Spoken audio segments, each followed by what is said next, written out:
जय जय रघुवीर समर्थ। गुरुर्ब्रह्मा गुरुर्विष्णु गुरुदेवो महेश्वरः। गुरु साक्षात् परब्रह्म तस्मै श्री गुरुवे नमः। तस्मै श्री गुरुवे नमः। यूट्यूब चैनल से मैं सुरेश तोपखाने वाले सभी आदरणीय श्रोताओं को मेरा नमस्कार, विनम्र अभिवादन। आज शनिवार दिनांक 11 मार्च, माह का दूसरा शनिवार। मित्रों, हर विषय के दो बाजू होते हैं। हर वस्तु के और विषय के दो बाजू होते हैं। जैसे सत्य है, झूठ है, अच्छा है, बुरा है, इस प्रकार से दो बाजू होते हैं। तो उसी प्रकार जन्म है तो मृत्यु है, यानी इसका भी दो बाजू हैं। जन्म है तो मृत्यु है। जिसका जन्म होता है उसकी मृत्यु होती है। जहाँ सच है वहाँ झूठ है, जहाँ अच्छा है वहाँ बुरा है। इस प्रकार से हर विषय के दो पहलू होते हैं। कहते हैं ना कि एक ही सिक्के के दो पहलू हैं। तो जीवन में हमें अनेक समस्याओं का सामना करना पड़ता है, और सब में अधिक किसी चीज़ का हमें सामना करना पड़ता है। भयंकर जो समस्या है वह है मृत्यु। मृत्यु से सभी डरते हैं, और मृत्यु जो है ना वो बिल्कुल अटल है। मृत्यु की सत्ता सारे जगत में है। जो जन्म में आया है, जो योनि जन्म में आई है, उन सब के मृत्यु अटल है, मृत्यु निश्चित है। हाँ, ये बात अलग है कि मृत्यु कब आएगी, कैसे आएगी, कहाँ आएगी। और इसीलिए हम सब प्राणी जितने हैं योनि हैं वो मृत्यु से घबराते हैं। मृत्यु से सभी डरते हैं। कीड़े, मुंगी, कोई भी प्राणी हो, कोई भी योनि हो, सभी अपने प्राण बचाने के लिए हमेशा प्रयत्न करते रहते हैं। मृत्यु से घबराते रहते हैं। लेकिन एक संत महात्मा जो होते हैं, महापुरुष होते हैं, वो मृत्यु से घबराते नहीं। वो मृत्यु को स्वीकार करते हैं, बल्कि मृत्यु को आमंत्रण देते हैं, ये हम कह सकते हैं। अब जूलियस सीजर का जीवन की एक घटना है। जूलियस सीजर को किसी ज्योतिषी ने बताया था कि फलाने दिन कोई त्यौहार है, उस त्यौहार के दिन तुम घर के बाहर नहीं निकलना, क्योंकि उस दिन वह दिन तुम्हारे लिए खराब है, मृत्यु हो सकती है। तो वह दिन जब आया तो उसकी पत्नी कहती है कि देखो, आज के दिन तुम कहीं बाहर जाना नहीं, क्योंकि आज तुम्हारे लिए खतरा है और मृत्यु आ सकती है, इसलिए तुम आज जाओ नहीं। लेकिन जूलियस सीजर जो था वो घबराता नहीं था। वो कहता था नहीं, मैं तो जाऊंगा, कुछ नहीं होगा। उसने कहा है, cowards die many times before their death, but valiant never face death excepting once, seeing that death is certain. The necessary end will come when it has to come. अरे मृत्यु कहाँ, कैसे, कब आएगी? जब आना है तो आएगी ही। उससे डरना क्या, घबराना क्या? आज हम रोज देखते हैं, अखबार उठा के देखो तो अखबार के हर पन्ने में मृत्यु मृत्यु मृत्यु। और वो मृत्यु किस प्रकार से, कई प्रकार से मृत्यु हमको पढ़ने को मिलती है। कोई आत्महत्या करता है, कोई किसी का खून कर देता है, हाँ, कोई बीमारी से मरता है। इस प्रकार मतलब स्वाभाविक मृत्यु के अलावा यानी मृत्यु को बुलाई है जिसको, जैसे किसी का खून कर दिया, तो ये इस प्रकार से मृत्यु आते। पूरे अखबार जो है हमारे वो मृत्यु से भरे रहते हैं। कोई आतंकवादी आता है, मार चला जाता है, रेल के एक्सीडेंट होते हैं उसमें कई लोग मरते हैं, भूकंप आता है उसमें कोई मरते हैं। यानी मरने का कारण कुछ भी हो, लेकिन मृत्यु आती है, और कैसी आती है, कब आती है, ये हमको कुछ पता नहीं रहता, निश्चित नहीं रहता। तो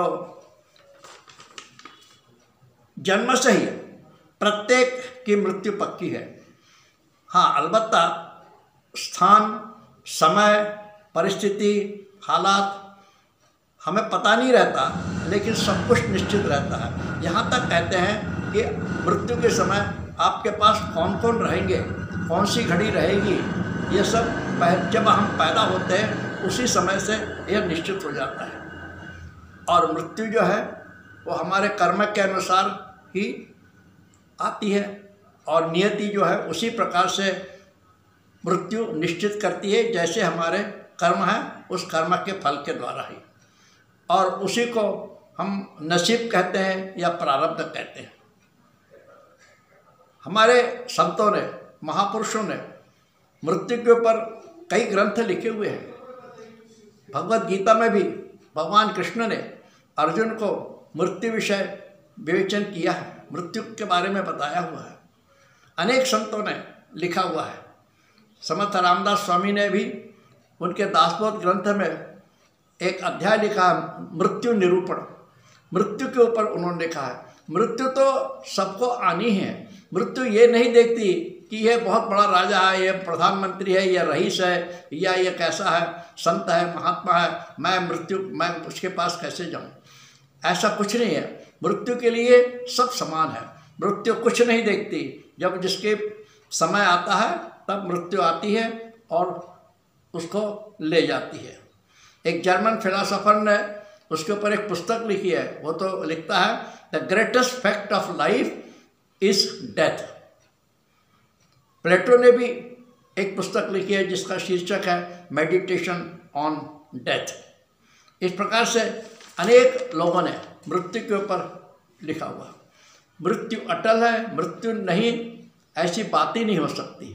मृत्यु है इसलिए जन्म है। ये एक ही सिक्के के दो पहलू हैं। एक आपको एक उदाहरण बताता हूँ। एक गृहस्थ जो है, एक मनुष्य अपने सद्गुरु के पास जाता है और पूछता है, वो दो प्रश्न उनसे पूछता है। पहला प्रश्न उसका ये था कि गुरुजी मेरा भविष्य क्या है बताइए। और दूसरा प्रश्न ये था कि गुरुजी संत महात्मा लोग शांत कैसे रहते हैं, क्यों रहते हैं। गुरुजी ने कहा, तुम्हारे प्रश्नों का उत्तर मैं बाद में दूंगा, अभी तुम जाओ। वो चला जाता है और 8-10 दिन बाद या 15 दिन बाद फिर से जब गुरुजी के पास आता है तो वो कहता है गुरुजी से, हमारे प्रश्नों के उत्तर गुरुजी। तो गुरुजी कहते हैं, अरे दुर्भाग्यवश 8 दिन बाद तुम्हारी मृत्यु आने वाली है। अब जैसे ही वो सुनता है उसका शरीर कांप जाता है, वो क्षण भर के लिए बेहोश हो जाता है, मूर्छा उसमें आ जाती है, उसको पसीना आने लगता है, वो सुन नहीं पाता। गुरुजी ने उसको संभाला और यानी वो जैसे ही उसने सुना तो वो बहुत ही ये हो गया। उसके बाद उसने कहा गुरुजी से कि अब क्या करूं। तो कहा तुम घर जाओ, 8 दिन बाद तुम्हारी मृत्यु आ सकती है, आ जाएगी 8 दिन के अंदर, तुम जाओ। अब वो जाता है और गुरुजी को चरण छूता है और कहता है गुरुजी आप ही मेरे को बचा सकते हैं। गुरुजी कहता मैं कुछ नहीं कर सकता। खैर वो अपने घर जाता है। घर जाने पर मन में तो सब चल रहा था, उसका विचारों का युद्ध, लेकिन उन 8 दिन में उसने ऐसा व्यवहार अपना रखा जैसा गुरुजी ने बताया था। हमेशा सदाचार से रहना, सच्शीलता से रहना, प्रेम से रहना, किसी से झगड़ना नहीं, क्रोध नहीं करना, कुछ नहीं करना। 7 दिन तक वो इसी जैसा गुरुजी ने बताया था, क्योंकि वो समझ गया था अब यदि कोई बचा सकता है मुझे तो गुरुजी ही बचा सकते हैं। इसलिए मेरे गुरुजी ने जैसा बताया है उस प्रकार से मैं 8 दिन रहूँगा, अपना व्यवहार करूँगा। 8 दिन हो जाते हैं, मृत्यु उसको नहीं आती है। 9 या 10वें दिन वो अपने गुरुजी के पास जाता है, गुरुजी के चरण पकड़ लेता है, कहता है गुरुजी आपकी कृपा से मैं बच गया। तो गुरुजी कहते हैं अच्छा ये बताओ कि तुम 8 दिन कैसे रहे, कैसे गुजारे तुमने 8 दिन? तो वो कहता है गुरुजी ये 8 दिन तो मेरे लिए ऐसे थे, आपने जैसा बताया मैं सच्शील से व्यवहार, प्रेम से सबसे व्यवहार करता था। अपने घर में बीवी बच्चों से किसी से क्रोध नहीं, झगड़ा नहीं, बच्चों को मारना नहीं, सबसे प्रेम से व्यवहार अच्छे से करता था, क्योंकि मालूम था कि 8 दिन बाद तो जाना है। और यहाँ तक कि गुरुजी मेरे पड़ोसी से मेरा झगड़ा था ज़मीन जायदाद पर से, मैं पड़ोसी के यहाँ गया और उस झगड़े को भी मैंने निपटा दिया कि अब झगड़ा रखने से क्या फ़ायदा है, और शांत होकर सभी से मैं प्रेम से रहना। जिसको मुझे देना था कर्जा वो पैसे उसको दे दिए, लेकिन और जिससे लेना था उससे लिए नहीं कि अब लेके क्या करना है। इस प्रकार मेरा व्यवहार जो था, और उस कारण से आज मैं आपकी कृपा से मैं बच गया। तो गुरुजी कहते हैं तुम्हारे दूसरे प्रश्न का उत्तर यही है, जो संत महात्मा होते हैं ना, शांत कैसे रहते हैं, क्यों रहते हैं, उसका यही जवाब है कि वो सदाचार से, सच्शीलता से, प्रेम से सभी से व्यवहार करते हैं। इसलिए सभी संत पुरुष बड़े शांत रहते हैं और समाधानी रहते हैं। इसलिए मनुष्य को ये इस प्रकार से रहने का सद्गुरु ने उसको प्रेरणा दी है। एक कथा है राजा विक्रमादित्य की, कि मैंने कहीं पढ़ी थी कथा, उस कथा के बारे में थोड़ा सा संक्षिप्त में बताता हूँ कि राजा विक्रमादित्य ये प्रजावत्सल, प्रजा को अति प्रेम करने वाले, प्रजा की हमेशा फिक्र करने वाले, तो उन्होंने एक दिन वेश बदल के वो निकलते हैं अपने राज्य में घूमने के लिए कि मेरी प्रजा कैसी है यह मैं देखूं तो ज़रा। अपना पूरा वेश बदल लेते हैं, एक गरीब किसान का वेश लेते हैं और चले जा रहे हैं। जंगल से जा रहे थे रास्ते में, तो रास्ते में उन्हें सामने एक जंगली रीछ दिखता है। वो जंगली रीछ को देखते हैं, राजा झाड़ी के पीछे, एक झाड़ वृक्ष के पीछे छुप जाते हैं, देखते हैं वो रीछ क्या करता है। वो रीछ कुछ ही क्षण में जमीन पे सड़क पे लेट जाता है, और वहाँ पर वो खड़ा हो जब होता है तब एक सुंदर युवती, एक 16 साल की लड़की, सुंदर एक युवती वहाँ पे खड़ी होती है और बड़ी नज़ाकत से और बड़ी कमनीय वेशभूषा से इस प्रकार नखरे करके वहाँ से चलने लगती है। और जाते जाते सड़क के किनारे एक कुआं रहता है, वो कुएं के पास वो बैठ जाती है। उसी समय 2 भाई जो अपने छुट्टी लेकर अपने घर जा रहे थे, वे किसी सेना में सैनिक थे, वो दोनों भाई सैनिक थे। वो आके कुएं के पास बैठते हैं, शायद पानी पीने के लिए वहाँ आए होंगे। तो वो लड़की बड़ी नज़ाकत भरी नज़रों से बड़े भाई की ओर देखती है और कहती है मुझे भूख लगी है, आपके पास कुछ हो तो दो ना। तो बड़ा भाई कहता है मेरे पास तो कुछ नहीं है, लेकिन मैं तुम्हारे लिए ज़रूर कुछ न कुछ लूँ। बड़ा भाई जो है उसकी सुंदरता पे, उसकी कमनीयता पे मोहित हो गया, और इसलिए वो कहने लगा मैं तुम्हारे लिए अभी खाने के लिए कुछ प्रबंध करता हूँ। तो कहती नहीं तुम काहे को तकलीफ़ करते हो? अरे तकलीफ़ काहे को, मैं तो तुम्हारे लिए जान भी दे सकता हूँ, ऐसा यहाँ तक वो बोल देता है। और वो जाता है बाज़ार से मिठाई उठाई ले आता है। जब वो जाता है तो उस बीच जो लड़की क्या करती है, उसका जो छोटा भाई था उस छोटे भाई के ऊपर डोरे डालने लगती है, उसको मोहित करती है और कहती है अरे बड़ा भाई तो गया, अब अपन दोनों जो हैं शादी कर लेंगे। तो कहता है नहीं, बड़े भाई का प्रेम तुमसे हो गया है, वो तुमसे शादी करेगा, तो बड़े भाई की तुम पत्नी हो, यानी तुम मेरी भाभी होगी। अरे भाभी अभी कुछ नहीं है। इस प्रकार से वो छोटे भाई को भी चक्कर में डालती है। उतने में वो देख लेती है कि बड़ा भाई आ रहा है मिठाई उठाई लेकर, कुछ खाना लेकर। ये क्या करती है, अपनी साड़ी आड़ी जो रहती है वो फाड़ देती है, बीच बीच से बाल जो सिर के रहते हैं वो बिखरा देती है और रोने जैसी सूरत रोने लगती है। भाई आता है, कहता है क्या हो गया, देखो ना क्या होगा, तुम्हारे छोटे भाई ने मेरी क्या हालत कर दी, तुम यदि नहीं आए होते तो मेरा क्या हाल हो जाता। इस प्रकार से तो बड़ा भाई छोटे भाई को कहता है क्या किया तुमने, क्या किया है ये, मैंने कुछ नहीं किया। नहीं तो क्या ये लड़की झूठ बोल रही है? बोले हाँ ये झूठ बोल रही है, मैंने कुछ नहीं किया है। और इस प्रकार से दोनों भाइयों में बात ब्यात होता है।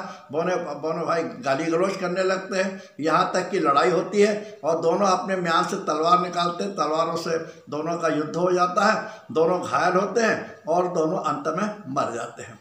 तो वो लड़की फिर हंसते हुए वहाँ से निकलती है, चली जाती है। वहाँ थोड़ी राजा देख रहा है विक्रमादित्य कि तब तमाशा। उसके बाद वो लड़की जो है वो एक कोबरा नाग के रूप में हो जाती है और सड़क से ऐसा कोबरा नाग चला जा रहा है और बाजू में एक नदी थी। नदी में एक नाव रखी हुई थी। उस नाव में जाके नाग जो है वो चला जाता है। वो नाव जो थी वो सवारी नाव थी, उसमें पैसेंजर बैठते थे, 10, 20, 50, 100 जो पैसेंजर बैठते थे। थोड़ी देर में पैसेंजर आए, वो बैठ गए उसमें। और तो नदी के मध्य में जब नाव जाती है तो वो कोबरा नाग जो बाहर आता है, छुपा रहता है जहाँ से, और वो नाग देख के सारे जब प्रवासी रहते हैं, पैसेंजर रहते हैं, सब घबराते हैं, इधर उधर घूमने लगते हैं, बच्चे औरतें सब घबरा जाते हैं। उस घबराहट में, उस दौड़ धूप में और नाव पलट जाती है और नाव में जितने सवारी थी वो सारे के सारे नदी में डूब जाते हैं।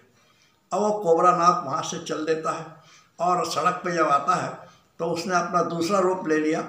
वो एक ज्योतिष के रूप में वहाँ पे आता है। ज्योतिष के रूप में चंदन सिर पे लगा हुआ है, माथे पर चंदन है, टीका लगा हुआ है, गले में रुद्राक्ष माला है, धोती पहने है और गले में वस्त्र ये राम नाम का वस्त्र है। इस प्रकार से हाथ में पंचांग है और ऐसे करते हुए जा रहा है। तो राजा विक्रमादित्य को रहा नहीं गया, वो कहना ये क्या तमाशा है।